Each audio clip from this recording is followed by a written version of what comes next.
Calcutta university VC এটা পরিকল্পিতভাবেই রাজনৈতিক উদ্দেশ্য নিয়ে 28 আগস্টে পরীক্ষা ফেলেছে। তার প্রতিবাদ তৃণমূল ছাত্র পরিষদ সোশ্যাল মিডিয়ার মাধ্যমে জানিয়েছি আমরা।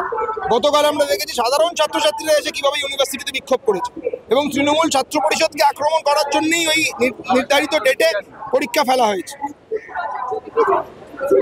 উপাচার্যকে লিখিতভাবে আমরা পরশুদিন মেল করে জানিয়েছি, দল থেকে জানিয়েছি, সংগঠনের তরফ থেকে সাধারণ ছাত্রছাত্রীরা গতকাল মেল করেছে। আমরা এটাও জানিয়েছি যদি এই ডিসিশন রিশিডিউল না করা হয় ডেট, সাধারণ ছাত্রছাত্রীরা লাগাতার আন্দোলন করবে।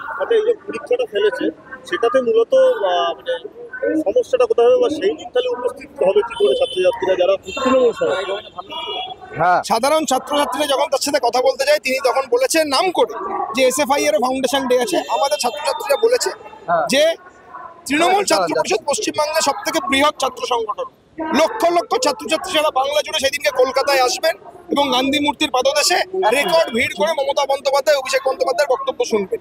স্বাভাবিকভাবেই সাধারণ কলেজের ছাত্রছাত্রীরা যখন সেদিন টিএমসিপির প্রতিষ্ঠা দিবসে গিয়ে উপস্থিত হবেন, রাস্তায় রাস্তায় প্রসেশন হবে, মিছিল হবে, সেই ক্ষেত্রে স্টুডেন্টদের কিন্তু সমস্যা হতে পারে তাদের নির্দিষ্ট এক্সামিনেশন সেন্টারে পৌঁছাতে। যদি একটা স্টুডেন্টের আধ ঘন্টা দেরি হয় এক্সাম সেন্টারে পৌঁছানোর জন্য, তাহলে সেই দায়িত্ব কি কর্তৃপক্ষ নেবে? কর্তৃপক্ষ নেবে না।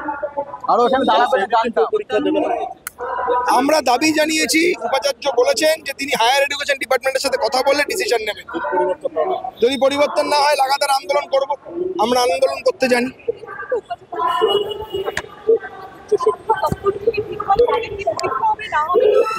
দেখুন, হোম সায়েন্সের ভিসি, ওনার শিক্ষাগত যোগ্যতা নিয়ে প্রশ্ন আছে আমাদের। উনি কতটা শিক্ষিত সেটা আমরা জানি না, তবে এই বোকা বোকা প্রশ্নের উত্তর আমরা দেবো না। হায়ার এডুকেশন ডিপার্টমেন্ট কোনোদিন কোনো ইউনিভার্সিটি পরীক্ষা নির্ধারিত করে না।